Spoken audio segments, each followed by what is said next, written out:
लाडक्या भावाचा पक्ष म्हणजे एकनाथ शिंदे साहेब उपमुख्यमंत्री यांचा धनुष्यबाण ही निशाणी आता उदगीरमध्ये प्रचंड जोरात या ठिकाणी प्रतिसाद मिळत आहे आणि या निशाणीवर लोक प्रचंड बहुमताने विजयी करतील असा आम्हाला विश्वास आहे। आज उदगीरमध्ये घाणीचं साम्राज्य आहे। मी आमदार असताना 10 वर्षामध्ये पिण्याच्या पाण्याचं नियोजन करण्यासाठी मी लिंबोटी धरणाचं म्हणजे नांदेड जिल्ह्यातून पाणी पुरवठा केला, मुबलक पाणी पुरवठा आहे, परंतु आजही इथं उदगीरकरांना पिण्याचं पाणी मिळत नाही आणि त्या पिण्याच्या पाण्यावर मोठ्या प्रमाणामध्ये एका कुटुंबाला 3-3 हजार रुपयाचा टॅक्स। काय प्रथा आहे, कशा पद्धतीची लूट आहे तुम्ही बघा। शहरामध्ये 25 वर्षाची झाडं त्या ठिकाणी काटेरी झाडं लावलेली आहेत, त्याची किंमत किती आहे मला काय लक्षात नाही। एका झाडाची किती किंमत आहे म्हणजे 32,000। वाळलेलं झाड कुठल्याच कामाचं नाही, लोकांना पिण्याचं पाणी देऊ शकत नाही। ते लिंबोटी धरणाचं पाणी मुबलक असून सुद्धा सुधाकर भालेरावनं मंजूर केलेलं पाणी मी आणून त्या ठिकाणी फिल्टर करून पाणी द्यायसाठी सुविधा केलेली आहे, पण तो त्या ठिकाणी नियोजनाचा अभाव, भ्रष्टाचाराचा उत्मात या ठिकाणी मोठ्या प्रमाणात वाढलेला आहे। यांना गोरगरीब जनतेचं काही देणं घेणं नाही, फक्त पैसे वाटा, गोरगरिबांना दारू पाजा आणि मतदान खरेदी करा अशा पद्धतीची भूमिका झाल्यामुळं या ठिकाणी एकनाथ शिंदे साहेबांची ही जी धनुष्यबाण निशाणी आहे पहिल्यांदा या ठिकाणी उदगीरकरांना पर्याय मिळालेला आहे आणि हा पर्याय येणाऱ्या 2 तारखेला प्रचंड बहुमताने उदगीरकर धनुष्यबाण या निशाणीवरील बटन दाबून विजयी करतील आणि मी विश्वास देतो।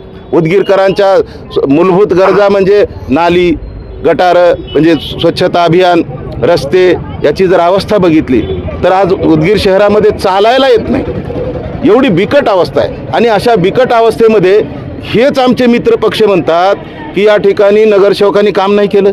नगरसेवक कोण होते, सत्ता कोणाची होती, आमदार कोण आहेत, हे सगळं असताना जर आपण जनतेची जर दिशाभूल करत असाल तर ही फसवणूक आहे। आणि जर काही पैसे देऊन मतदान खरेदी करण्याचं जर पाप जर कराल तर ही उदगीर बाबाची नगरी आहे, खाजा बादशाहची नगरी आहे। तुम्हाला या ठिकाणी धडा शिकवल्याशिवाय राहणार नाही असा मला विश्वास आहे। आणि निश्चितच माननीय एकनाथजी शिंदे साहेब उपमुख्यमंत्री यांच्याकडे नगर विकास खातं आहे। या नगराचा विकास करण्यासाठी जेवढा लागेल तेवढा पैसा, जेवढ्या लागेल तेवढ्या योजना मंजूर करण्याचं काम या ठिकाणी आमच्या नगराध्यक्षाच्या उमेदवार आहेत, अत्यंत उच्च शिक्षित, MA BEd English, Panchakshari Sunita madam आणि आमचे सर्व नगरसेवक शिवसेनेचे जे कार्यकर्ते आहेत अत्यंत प्रामाणिकपणानं आमच्या उदगीरकरांची सेवा केल्याशिवाय राहणार नाहीत असा मला विश्वास आहे। आणि मी 10 वर्षामध्ये जे कामं केली त्याच कामाचं गुणगान हे लोक करतात। आज उदगीरकरांच्या समोर काय दिले हो गेल्या 7 वर्षामध्ये विचारा। आमचे लोकप्रतिनिधी आमदार महोदय या ठिकाणी कशा पद्धतीने त्या ठिकाणी रोडच्या बीचमध्ये जे झाडं लावले, लोकांना 200 लिटर पाणी देऊ शकत नाहीत वेळेवर आणि त्या ठिकाणी झाडं लावतात, ती बी वाळलेली झाडं। कशाचा फायदा करू शकतात, कशाची लूट कशा पद्धतीने करतात, जनतेची दिशाभूल कशी करतात याचा जर विचार जर केला तर उदगीरकर जनता आता हतबल झालेली आहे। त्यांना पर्याय पाहिजेत होता। या ठिकाणी सर्व टोळी मिळून जर पैसे खाण्यासाठी जर या ठिकाणी एकत्रित झाली असेल तर ह्या टोळीला हद्दपार करून एकनाथ शिंदे साहेबांच्या लाडक्या भावाचा पक्ष म्हणजे लाडक्या बहिणीला आता पहिल्यांदा या ठिकाणी संधी मिळालेली आहे की आपल्या एकनाथ शिंदे साहेबांनी लाडक्या बहिणीला जे मोठ्या प्रमाणामध्ये आर्थिक सहाय्य करून थेट बँक खात्यामध्ये जे पैसा देण्याचं काम केलं ते आदरणीय एकनाथरावजी शिंदे साहेबांनी मुख्यमंत्री असताना केलं आणि त्या लाडक्या बहिणी आता लाडक्या भावाच्या पक्षाला धनुष्यबाणाला भरघोस मताने विजयी केल्याशिवाय आमचे लाडक्या बहिणी आणि लाडके भाऊ आमचा सर्व मतदार राजा या ठिकाणी धनुष्यबाणाला बहुमताने प्रचंड विजयी करणार अशा पद्धतीचा निर्धार या उदगीरकरांनी केलाय म्हटलं तर चुकीचं ठरणार नाही। तुम्हाला आता येत्या 2 तारखेला मतदानाच्या रूपानं आणि 3 तारखेला निवडणुकीच्या निकालाच्या रूपानं तुम्हाला दिसून येईल। जय महाराष्ट्र। पहिले तर उदगीरकर जे आपले मतदार बंधू आणि भगिनी आहेत त्यांना माझा जय महाराष्ट्र।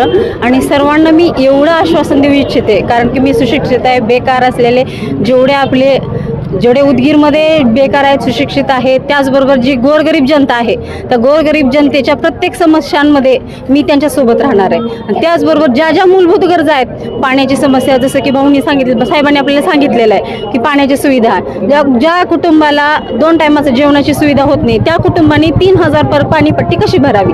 बरेच आमच्या एरियामध्ये आम्ही ज्या ठिकाणी गेलो त्या प्रत्येक नागरिकांच्या आम्ही म्हणजे काय अडचणी आहेत त्या आम्हाला सांगितल्यात, तर ते आम्ही सोडवण्याचा प्रयत्न आम्ही उदगीरकरांना आश्वासन देतो की आम्ही त्यांच्या घरापर्यंत, आम्ही पदासाठी नाही तर फक्त आम्ही त्यांच्या जनतेच्या सेवेसाठी इथं कामाला उतरलेलो.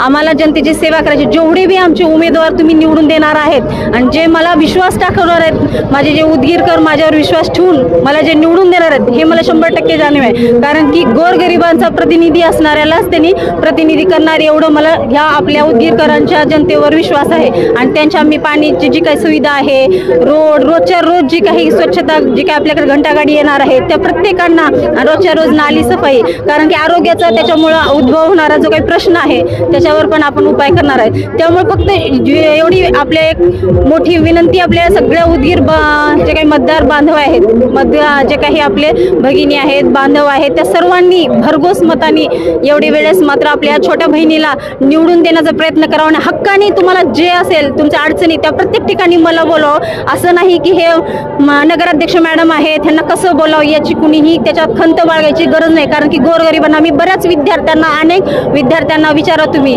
किंवा कशा पद्धतीने त्यांना प्रबोधन केलेलं आहे, कशा पद्धतीने आपण गोरगरिबांना मदत करू. यासाठी आपण जे आपले शिंदे साहेब आहेत, जे आपला बंधू आहे, ज्यांनी आपल्याला 1500 रुपये चालू केलेले आहेत, ज्या बहिणींना रुपयासाठी आपल्या नवऱ्याकडे कुणालाही 5 रुपये तर मागावेच लागतात, पण त्याच्यासाठी त्यांनी 1500 रुपये आपल्या खात्यात डायरेक्ट दिलेले आहेत. अजून ह्याच्यापेक्षा 500 रुपये वाढवून देण्याची मी त्यांच्याकडे विनंती करणार आहे. आणि आपल्या बहिणींना ज्या ओवाळणी आपल्या भावाने दिलेल्या आहेत त्या बहिणी आणि त्याच्या पाठीमागे राहून भावाला आपल्या भरघोस मताने मतदान करून निवडून द्यावे. आणि जेवढे धनुष्यबाणाला मतदान करून सर्वांनी पाठबळ